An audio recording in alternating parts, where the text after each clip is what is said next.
Hey everyone, welcome to Story Beat. Let's talk about Margot Robbie and Jacob Elordi's weird bond. Actress जो है वो इस point पे married है, still ये लोग एक दूसरे को लेके वियर्ड स्टेटमेंट्स दे रहे हैं कि कैसे जेकब ने वैलेंटाइंस डे पे मार्गो को स्पेशल फील कराया एंड कैसे मार्गो जो है वो ऑब्सेस्ड है जेकब से, डिपेंडेंट है उस पे। उसके अलावा मार्गो का जो रीसेंट नेकलेस कंट्रोवर्सी हुआ है उसके ऊपर भी बात करेंगे। तो बारबी मूवी के वक्त जितना सपोर्ट प्यार मिल रहा था मार्गो को, उतना ही इस पॉइंट पे उसके नई फिल्म के दौरान ओपिनियंस में चेंजेस देखने मिल रहे हैं। तो बारबी के वक्त मार्गो रॉबी को एक्सट्रीम सपोर्ट दिया जा रहा था, प्यार दिया जा रहा था, उसके परफॉर्मेंस को प्रेज किया जा रहा था। बट इस पॉइंट पे अभी जो उसकी नई फिल्म आने वाली है, बट इस पॉइंट पे ऑडियंस का स्टांस चेंज हो गया है। नई फिल्म जो मार्गो की आने वाली है उसके अराउंड थोड़ा बैकलैश देखने मिल रहा है। अभी ये जो नई फिल्म है विदरिंग हाइट्स, उसमें मार्गो रॉबी जो है वो भी एक प्रोड्यूसर है। अभी एक फेमस नॉवल है जिसके ऊपर अभी फिल्म बन रही है, एमिली ब्रॉन्टे की ये नॉवल है एंड बुक में जो कहानी है वो डार्क एंड गॉथिक रोमांस के अराउंड है। तो वही चीज ये लोग मूवी में डिपिक्ट करने का ट्राई कर रहे थे। जस्ट दैट ट्रेलर अभी जब बाहर आ गया है तब जिन भी लोगों ने बुक पढ़ा था वो थोड़े डिसअपॉइंटेड दिख रहे थे। पहले तो उनका कहना था कि जो एरा है उसको करेक्ट वे से रिप्रेजेंट नहीं किया जा रहा एंड जो कैरेक्टर्स का कास्टिंग है वो भी प्रॉपर नहीं है। प्लस ट्रेलर से ऑडियंस को ऐसा लग रहा है कि 50 शेड्स ऑफ ग्रे या जो सेंशुअल कहानी बनती है हॉलीवुड में वैसे ही कुछ यहाँ पे करने का ट्राई किया जा रहा है। चीजों को अननेसेसरली सेंशुअलाइज कर दिया है एंड इसी वजह से ट्रेलर के नीचे अगर आप कमेंट्स पढ़ोगे तो ऐसे ही कुछ आपको पढ़ने मिलेगा। अभी ट्रेलर देखने के बाद लोग डिसअपॉइंट हुए। उसके बाद जिस वे से करंटली जेकब एंड मार्गो इस फिल्म को प्रमोट कर रहे हैं वो भी लोगों को ऑर्गेनिक नहीं लग रहा। रीजन बीइंग एक केमिस्ट्री इन दोनों के बीच में पुश करने का ट्राई किया जा रहा है। ऐसा नहीं है कि कैरेक्टर्स के बारे में ये लोग बात कर रहे हैं, रियल लाइफ में जो ये दो इंडिविजुअल्स है उनका जो केमिस्ट्री है, उनके बीच में क्या हो रहा था सेट पे, कैसे वो लोग एक दूसरे के साथ ऑब्सेस्ड है, इसके अराउंड नैरेटिव सेट करके फिल्म को सेल करने का ट्राई किया जा रहा है। कुछ लोग इस पॉइंट पे बोलेंगे इसमें वियर्ड चीज क्या है।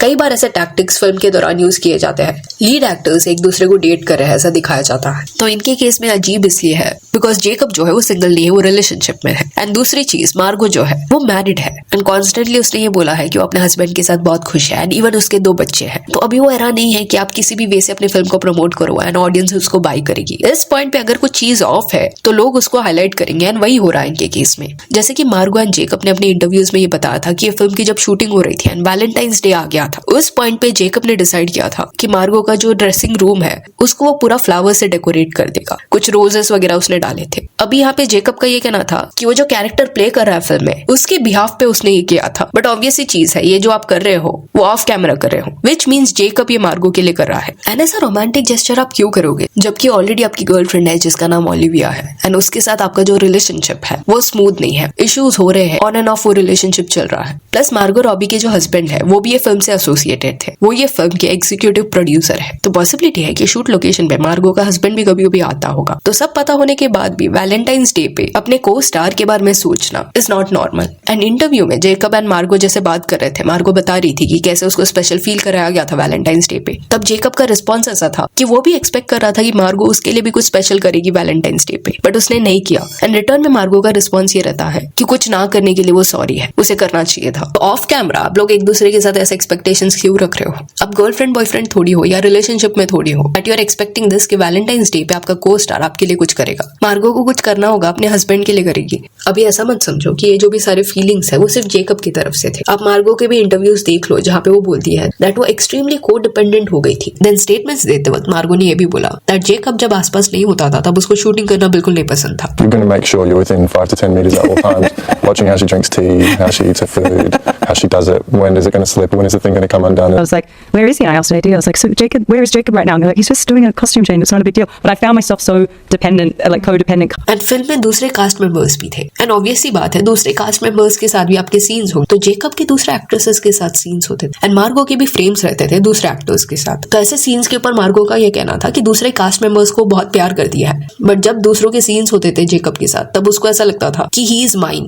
यानी कि जेलेसी फैक्टर आ जाती थी कि किसी और के साथ वो क्यों शूट कर रहा है। एंड इवन जेकब ने भी अपने स्टेटमेंट्स में सेम रिएक्शन दिए। उसने ये एक्सेप्ट किया है कि उन दोनों के बीच में एक म्यूचुअल ऑब्सेशन था। मार्गो रॉबी के साथ अगर आप काम कर रहे हो तो आप ये मेक श्योर करोगे कि कॉन्स्टेंटली आप उसके आसपास रहो, वो क्या करती है, कैसे खाती है, ये सब आप नोटिस करो बिकॉज वो एक अमेजिंग एक्ट्रेस है। एंड मार्गो रॉबी का और एक कंट्रोवर्सी हुआ जो नेकलेस कंट्रोवर्सी है। इस फिल्म के प्रमोशन से रिलेटेड एक इवेंट के दौरान मार्गो ने एक अमेजिंग गाउन पहना था एंड उसके साथ एक नेकलेस लिया था एंड रेड कारपेट पे जब इस लुक के बारे में पूछा गया तब मार्गो का ये कहना था कि ये एलिजाबेथ टेलर का नेक पीस है, जबकि वो करेक्ट नहीं था। Here you say this is Elizabeth Taylor's necklace, like actual Elizabeth Taylor's necklace, yeah. ये डायमंड इंडियन ताजमहल डायमंड के नाम से फेमस है। ये एम्परर जहांगीर ने अपनी वाइफ नूर जहां को दिया था एंड देन ये पास डाउन हुआ। इवेंचुअली ब्रिटिशर्स ने इसको इंडिया से लूटा एंड वाया वाया करके it was sold to a person named Richard, जिन्होंने फिर उसे अपनी वाइफ एलिजाबेथ टेलर को गिफ्ट किया। तो अभी सेलिब्रिटीज को जब भी ऐसा कुछ सिंबॉलिक ज्वेलरी चाहिए रहता है तो उनके डिजाइनर्स जो होते हैं वो कार्टियर जैसे बड़े ब्रांड्स को रीच आउट करते हैं, वहां से सोर्स करते हैं। सी सर्टेन चीजें ना पता होना ये क्राइम नहीं है। हो सकता है मार्गो रॉबी तक गलत इन्फॉर्मेशन उनके डिजाइनर ने पहुंचाया हो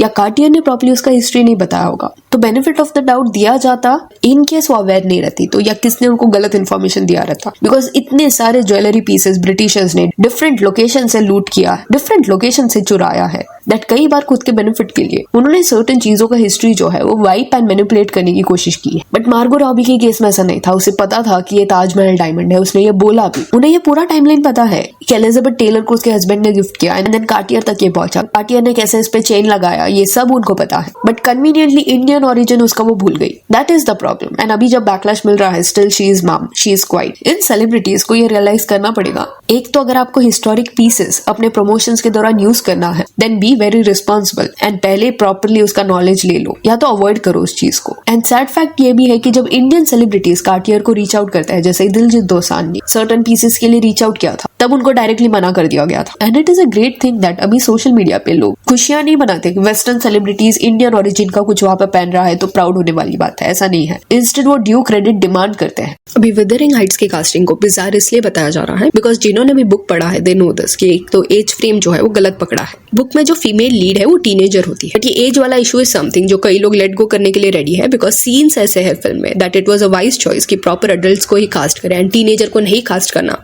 एक अच्छा डिसीजन था, अदरवाइज वो और भी ज्यादा प्रॉब्लमेटिक लगता। बट फिर बाकी कहानी को देखे तो उसको सुनने के बाद ये आपको समझेगा कि रियल लाइफ में इस लव स्टोरी को ग्लैमराइज करना कितना गलत है। तो कैथरीन एंड हीथक्लिफ ये लीड है इस कहानी के। एक वेल्दी फैमिली होती है जिनके 2 बच्चे होते हैं। डॉटर जो है उसका नाम कैथरीन है। थोड़े वक्त बाद ये फैमिली एक लड़के को अडॉप्ट करती है जिसका नाम हीथक्लिफ रहता है। कैथरीन एंड हीथक्लिफ एक दूसरे को पसंद करते हैं। फिर कहानी में आगे कैथरीन के जो डैड है वो गुजर जाते हैं एंड कैथरीन के भाई के हाथ में पूरा एस्टेट का कंट्रोल आ जाता है। वो पहले से ही हीथक्लिफ को बिल्कुल पसंद नहीं करता एंड वो डिसाइड करता है कि अगर हीथक्लिफ को प्रॉपर्टी में रहना है तो एज अ सर्वेंट उसको रहना पड़ेगा। अभी हीथक्लिफ को क्योंकि कैथरीन पसंद थी तो वो इसके लिए मान जाता है। बट कैथरीन जो एक टीनेजर है वो कहीं ना कहीं इतनी ब्रेव नहीं रहती कि वो पब्लिकली इस प्यार को एक्सेप्ट करे। जब शादी करने की बारी आती है तब शी डिसाइड्स कि वो ऐसे पर्सन से शादी करेगी जिसको सोसाइटी इजीली एक्सेप्ट कर लेगी, तो वो दूसरे पर्सन से शादी करती है। एंड गुस्से में हीथक्लिफ जो है वो प्रॉपर्टी छोड़ के चला जाता है, खुद का काम शुरू करता है एंड डिसाइड करता है कि जब वो सक्सेसफुल हो जाएगा तब रिटर्न आएगा। एक पॉइंट के बाद वो सक्सेसफुल होता है एंड रिटर्न आता है प्रॉपर्टी में। बट वो फेज में कैथरीन की जो फैमिली है वो स्ट्रगल कर रही होती है एंड रिवेंज के चक्कर में हीथक्लिफ जो है वो स्कीमिंग करता है एंड कैथरीन का जो हस्बैंड है उसकी जो सिस्टर है जिसका नाम इजाबेला है उसके साथ रिलेशनशिप बनाता है, उससे शादी करने का डिसाइड करता है। अभी यहाँ पे प्यार उसको नहीं था इजाबेला से, इंस्टेड उसको टॉर्चर करना था, जबकि उसकी कोई गलती नहीं थी, स्टिल उसको टॉर्चर किया गया शादी के बाद। एंड कहानी में फिर एक ऐसा पॉइंट आता है जहाँ पे कैथरीन जो है वो प्रेग्नेंट हो जाती है एंड चाइल्ड बर्थ के दौरान वो गुजर जाती है। कैथरीन के जाने के बाद हीथक्लिफ और पेन में चला जाता है एंड और क्रूएल वे से अपनी वाइफ के साथ बिहेव करता है। तो toxic love story and obsession के अराउंड ये पूरी कहानी है। प्लस जो हीथक्लिफ है उसको नॉवल में नॉन व्हाइट पर्सन की तरह डिस्क्राइब किया गया है एंड इसी वजह से उस एरा में उसके साथ इतना डिस्क्रिमिनेशन हो रहा था। ये कहानी का ऑब्वियसली एक बड़ा पार्ट है, बट फिल्म के कास्टिंग के वक्त कन्वीनियंटली इस चीज को इग्नोर किया गया। जेकब एलॉर्डी को कास्ट किया गया एंड चलो कहानी जो है वो इमेजिनेशन है, तो वहां पे ऐसे टॉक्सिक लव स्टोरी को रोमांटिसाइज करना अलग चीज है, पर प्रमोशंस के दौरान रियल लाइफ में इस टॉक्सिसिटी को ग्लोरीफाई करना is not okay. Like just way से इस पॉइंट पे मार्गो एंड जेकब एक दूसरे के साथ केमिस्ट्री दिखाने का ट्राई कर रहे हैं, अजीब बिहेवियर को रोमांटिसाइज कर रहे हैं। ऐसी चीजें बोलना कि वैलेंटाइंस डे पे मैंने मेरे को स्टार को स्पेशल फील कराया और ये माइंड में रखते हुए इसको किया कि हीथक्लिफ ऐसा कैथरीन के लिए करता, तो ये क्लियरली डिस्टर्बिंग है। जैसे पहले बात हुआ, मार्गो रॉबी प्रोड्यूसर है, उसके हस्बैंड एग्जीक्यूटिव प्रोड्यूसर है, तो इनकी पूरी फैमिली इन्वॉल्व है इस फिल्म में एंड इन दोनों की शादी को 10 साल हो गए हैं। तो कैमरा ऑफ होने के बाद भी लीड एक्ट्रेस को परस्यू करना, इंप्रेस करने का ट्राई करना, नोइंग दिस कि उसका हस्बैंड है, ये बिल्कुल भी एक्सेप्टेबल नहीं होना चाहिए, इसको ग्लोरीफाई नहीं करना चाहिए। इसको कैसे आप रोमांटिसाइज कर सकते हो? सो yeah, that's it for this video. Do let me know कि मार्गो एंड जेकब एलॉर्डी के बिहेवियर के बारे में आपका क्या कहना है। And if you want, you can follow us on Instagram, जिसका लिंक आपको डिस्क्रिप्शन में मिल जाएगा। और ये वीडियो अच्छी लगी तो लाइक एंड शेयर करें और इस अपडेट्स के लिए चैनल को प्लीज सब्सक्राइब करें। Thank you.